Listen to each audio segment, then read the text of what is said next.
Assalomu alaykum do'stlar, bugun sizlar bilan yana yangi videoda ko'rishib turibmiz. Bugungi mavzumiz abituriyentlar uchun foydali bo'ladi, ya'ni mobil telefonlarimiz orqali qanday qilib yangi o'quv yili uchun o'qishga topshirishni ko'rib chiqamiz. Demak, universitetlarga, OTMlarga hujjat topshirish jarayoni 2 yoki 3 bosqichli holda amalga oshirilmoqda. Shuning uchun bu yildan boshlab va avvalgi yillardan boshlab avvaldagidan ancha farq qiladigan holda hujjatlar topshiriladi. Shuning uchun bugun mobil telefonlardan qanday qilib qo'limizdagi smartfondan qanday hujjat topshirishni ko'rib chiqamiz. Undan oldin esa asosiy ma'lumotlarni ko'rib chiqishimiz shart.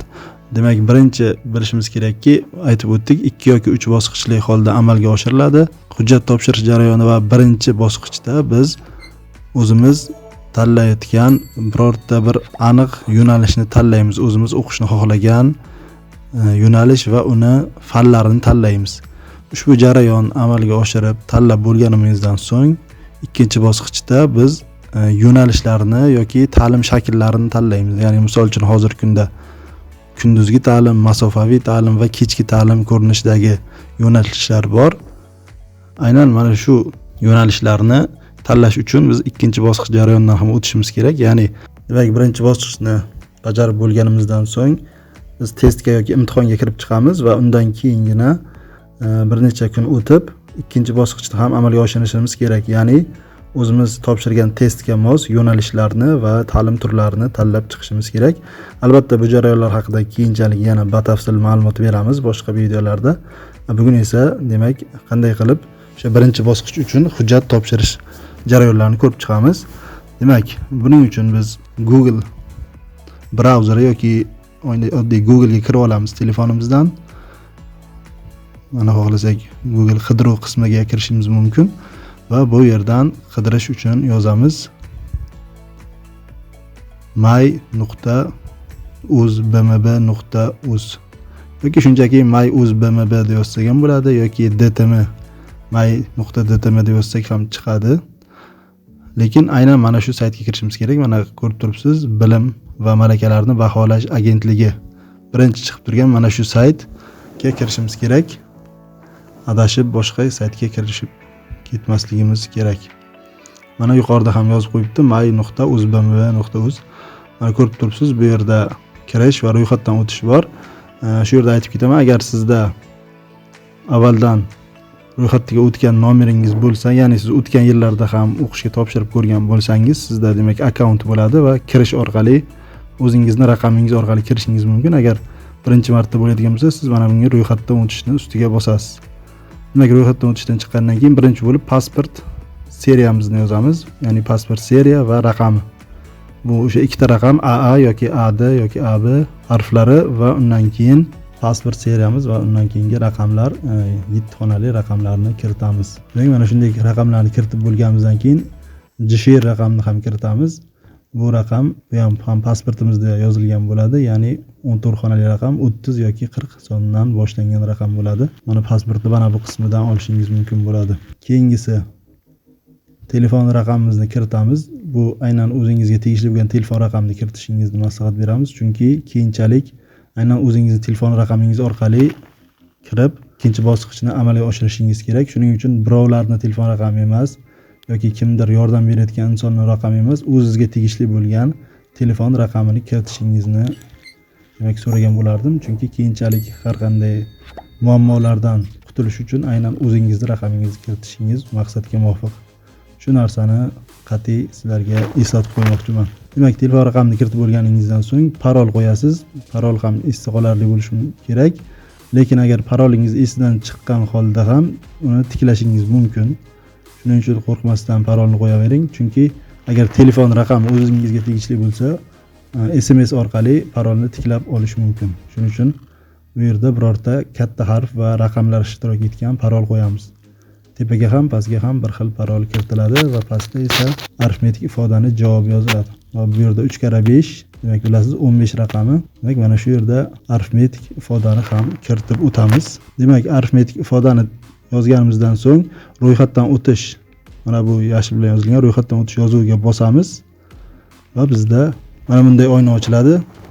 Bu yerdan demak bizga kelgan SMSni kiritishimiz kerak bo'ladi. Va shu orqali biz mana saytga ro'yxatdan o'tib kirib olamiz. Yoki bo'lmasa sizda o'sha boya aytganimdek raqamingiz avvalda ro'yxatdan o'tgan bo'lsa, shu raqam bilan parolingizni kiritgan holda mana bunday arifmetik ifodani kiritgan holda bemalol ro'yxatdan o'tgan raqamingiz bilan ham kirishingiz mumkin. Va ikkala holatda ham demak bizda mana bu oyna ochiladi va bu oyna orqali biz endi hujjat topshirishimiz, ya'ni birinchi bosqichni amalga oshirishimiz mumkin. Mana eng tepasida turibdi, oliy va professional ta'lim muassasalariga qabul. Va shuni ustiga bosamiz. Bizga bosganimizdan so'ng mana bu oyna ochiladi. Bu yerdan esa xizmatdan foydalanish yozuvi ustiga bosamiz. Mana yashil bilan yozib qo'yilgan. Va mana bu yerda bir qancha ma'lumotlarni kiritishimiz kerak. Birinchi o'rinda tugallangan, demak o'zimiz tugatgan ta'lim muassasasini yozishimiz kerak. O'sha qaysi davlatda, qaysi viloyatda, qaysi litsey yoki maktabni tugatgan bo'lsak, shularni kiritishimiz kerak. Ko'p hollarda bu avtomatik kiritilgan bo'lishi ham mumkin. Agar sizda demak avtomatik chiqsa, uni to'g'rilash shart emas. Menda esa hozir bu joylar kiritilmaganligi sababli o'zim qo'lda kiritib chiqaman. Ya'ni qayerda joylashgan maktab, litsey yoki o'sha o'rta maktabmi, uni qaysi maktabligi va nechinchi yilda bitirganim kabi ma'lumotlar va oxirida hujjat seriyasini ham kiritamiz. Bilasiz, har qanday diplomni o'zini hujjatni seriyasi va raqami bo'ladi. Aynan mana shularni ham kiritishimiz kerak bo'ladi. Demak, ushbu ma'lumotlarni kiritib bo'lganimizdan so'ng saqlash ustiga bosamiz. Mana pastda saqlash belgisi turibdi, shuni bosamiz. Va bizda demak ushbu oyna ochiladi.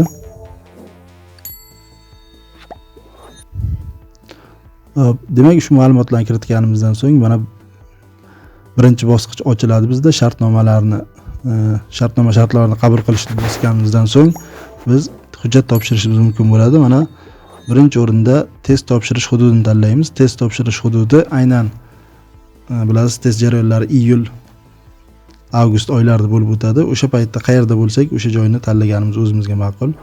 Ortiqcha og'rigarchiliksiz o'sha o'zimiz yashaydigan joy yoki o'zimiz aynan iyul oyida qayerda bo'lsak, o'sha joyni tanlaganimiz ma'qul. Masalan, siz Samarqandda yashasangiz Samarqandni, agar Farg'onada yashasangiz Farg'onani tanlaganingiz ma'qul. Aynan o'sha hududga yaqin joyda imtihon topshirasiz. Aynan masalan siz topshirayotgan universitet joylashgan joyiga, masalan Toshkentdagi yuridik universitetga topshirayotgan bo'lsangiz, aynan Toshkentga borishingiz shart emas. Bu yerdan o'sha Farg'onada yashasangiz Farg'onani tanlab yuridik universitet uchun hujjat topshirishingiz, ya'ni imtihon topshirishingiz ham mumkin. Shunday ekan, bu yerdan o'zingiz yashaydigan joyni tanlaysiz va keyingisi ta'lim tili muhim. Qaysi tilda ta'lim olgan bo'lsangiz, ya'ni maktabda qaysi tilda o'qigan bo'lsangiz, ko'pchilik o'zbekcha o'qigan yoki misol uchun siz agar ruscha yoki tojikcha va boshqa tillarda o'qigan bo'lsangiz, o'shani ham kiritishingiz mumkin. Mana bu yerda 6 ta 7 tacha til kiritilgan, qozoqcha va qirg'izcha tillar ham bor. Agar sizga ushbu tillarni ham tanlashingiz mumkin. Demak, buni o'zimizga mos tilni tanlab qo'yamiz. Va undan keyingisi esa test topshirish alifbosi, ya'ni o'zbekchani tanlagan bo'lsangiz lotin yoki kirillni tanlashingiz kerak. Agar siz ancha yillar oldin o'qigan bo'lsangiz kirill alifbosida o'qigan bo'lishingiz mumkin. Lekin hozirgi yoshlar o'sha lotin tilini tanlaydi. Va undan keyin esa aynan mana shu yo'nalishni tanlashimiz mumkin. Misol uchun bu aytganimizdek, agar siz yuristlikka qiziqayotgan bo'lsangiz, Toshkent yuridik universitetiga kirayotgan bo'lsangiz, demak yuristlik yo'nalishini tanlaymiz. Demak mana Y harfi bilan pastga tushiramiz. Mana yurisprudensiya. Mana aynan shu yurisprudensiyani tanlasak, bizga ma'lumotlar chiqib keladi. Demak, bu yo'nalishda mana birinchi fan davlat va huquq asoslari, keyingi fan chet tili 30 tadan savol va undan tashqari barcha uchun umumiy majburiy 3 ta fan bor. Bilasiz, ona tili, o'zbek tili yoki o'sha rus, qoraqalpoq tili, matematika va O'zbekiston tarixi. Demak, mana shular haqida ma'lumot berilyapti. Bularni tanishib chiqqanimizdan so'ng tasdiqlashni bosamiz.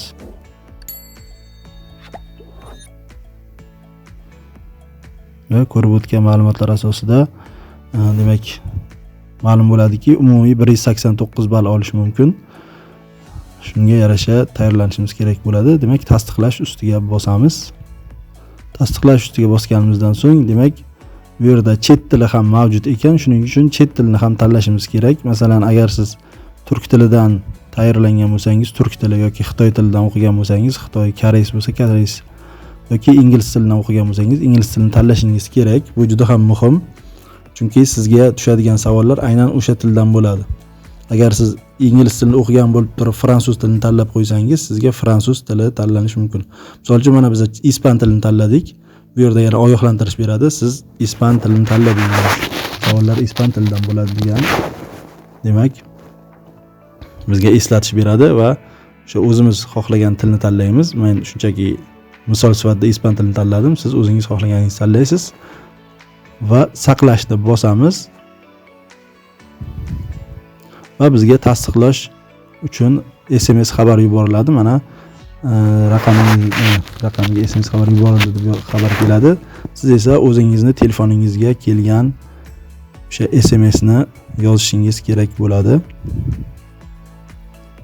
Mana bu yerda siz haqingizdagi barcha ma'lumotlar chiqarilgan bo'ladi.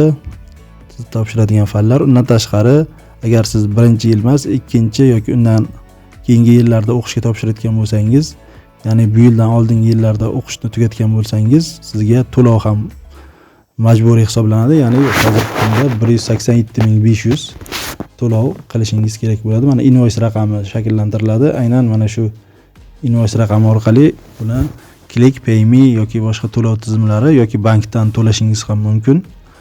Buni yuklab olishimiz mumkin yoki mana bu raqamga asosan to'lasak ham bo'ladi. Undan tashqari, ushbu qayd varaqasini ham yuklab olishimiz mumkin. Buning uchun mana bu pastdagi mana bu yuklab olish belgisi turibdi, yashil ko'rinishdagi. Aynan mana shu ustiga bosib ham yuklab olishimiz mumkin.